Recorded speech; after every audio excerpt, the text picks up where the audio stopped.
क्या वाकया है? देखिए, मैं राम जन्मभूमि ट्रस्ट के द्वारा मुझे निमंत्रण मिला, ऐसे चीफ इमाम होने के नाते मुझे जाना के लिए। मैं 2 दिन तक इस पर बहुत विचार करता रहा कि मुझे क्या करना चाहिए, क्योंकि मेरे लिए मेरी ज़िंदगी का ये सबसे बड़ा फैसला था। मैंने फिर फैसला ये लिया कि मुझे जाना है आपसी सौहार्द के लिए, अपने देश के लिए, राष्ट्रहित में। ये मैंने फैसला लेते हुए मैं अयोध्या चला गया। वहाँ जाके तमाम अयोध्या वासियों ने मेरा स्वागत किया, साधु संतों ने मोहब्बत का इजहार किया, इस्तकबाल किया।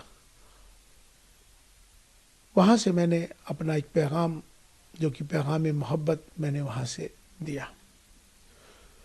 वो पैगाम मोहब्बत जो था, मैंने उसमें कहा कि हमारी सबकी जातियाँ ज़रूर अलग हो सकती हैं, हमारे पंथ ज़रूर अलग हो सकते हैं, हमारे इबादत करने की तरीके, पूजा पद्धति अलग हो सकती है, हमारे सबके धर्म ज़रूर अलग हो सकते हैं, लेकिन हमारा जो सबसे बड़ा धर्म है इंसान और इंसानियत का है।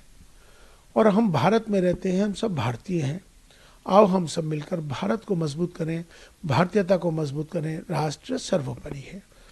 ये पैगाम मोहब्बत जैसे ही दिया, देश के तमाम सारे चैनलों पर, तमाम सोशल मीडिया पर ये मेरा वायरल हो गया।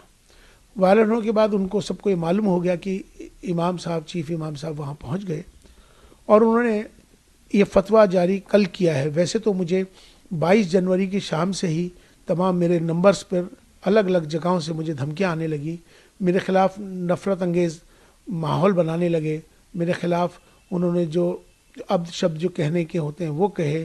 तमाम मुझे अलग अलग जगहों को, मुझे, मेरे परिवार को तमाम बहुत सारा बुरा भला कहा जाने लगा। इसी बीच में कुछ फ़ोन्स कॉल आए जिनको मैंने रिकॉर्ड कर लिया है, उनके नंबर्स, जिन्होंने मुझे जान से मारने के लिए, मुझे बहुत ज़्यादा तकलीफ़ देने के लिए जो इस तरह के फ़ोन आए, वो भी फ़ोन आए, माफ़ी के भी फ़ोन आए।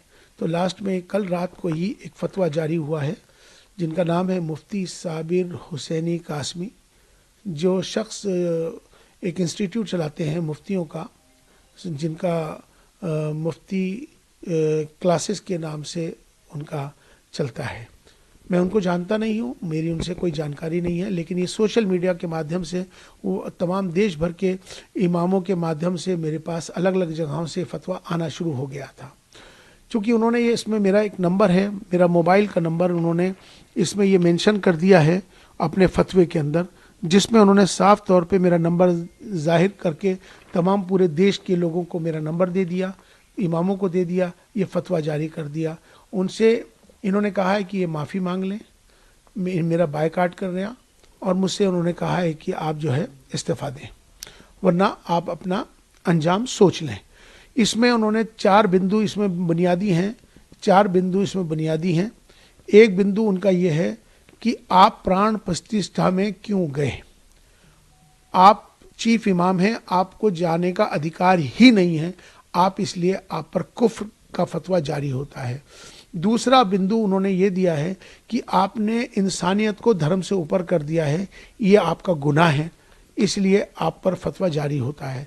तीसरा गुनाह यह है कि आपने धर्म से ऊपर उठकर आपने कहा है कि राष्ट्र सर्वोपरि है, देश को आपने ऊपर बना दिया है, इसलिए आप भी इस फतवे के लिहाज से आप खारिज हो गए, लिहाजा अब आप पर कुफ्र का फतवा जारी कर दिया गया है और तमाम अलग अलग जो उसकी सज़ाएँ हैं इसमें मुकर्रर कर दी गई। लेकिन मैं उनसे ये बात कहना चाहता हूँ, पहली बात तो ये इस्लामिक देश नहीं है, ये भारत है, ये सनातन भारत है।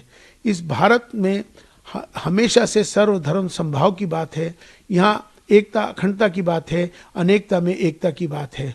अगर उनको मेरे इस पैगाम मोहब्बत से तकलीफ़ है, मेरा विरोध कर रहे हैं, तो उनको, मुझे लगता है कि अगर मैं राष्ट्र के साथ, देश के साथ अगर प्रेम कर रहा हूँ, मेरा ये दोष है कि मैं अपने देश से प्रेम करता हूँ, मेरा इसलिए विरोध कर रहे हैं, तो मुझे लगता है कि शायद उनको पाकिस्तान चला जाना चाहिए।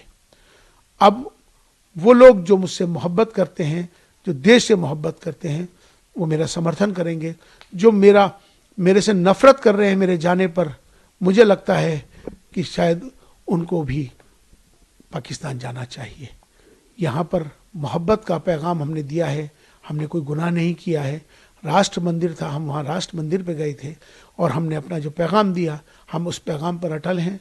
हम माफ़ी मांगने वाले नहीं हैं और ना ही मैं माफ़ी मांगूंगा, ना ही मैं किस तरह का इस्तीफ़ा दूंगा। और जिस तरह से वो जो चाहें कर लें। अभी उन्होंने एक स्टेटमेंट जारी किया है, उन्होंने कहा है कि हम माफ़ करने वाले नहीं हैं। तो मैं भी बता दूं कि मैं आपसे माफ़ी मांगने वाला ही नहीं हूं, क्योंकि मैंने कोई काम ऐसा नहीं किया जिससे कि कोई किसी को तकलीफ पहुंचे। मेरा कम मकसद है, अपना देश है, देश हमें देता है सब कुछ, हम भी तो कुछ देना सीखें। ये भाव सबके अंदर आना चाहिए। राष्ट्र सर्वोपरि है। Stay with the Times of India for news breaks, analysis, interviews and events. We bring you stories from your neighborhood and from across the globe as well. Subscribe to our YouTube channel. Hit the like button and press the bell icon so you don't miss any of our videos.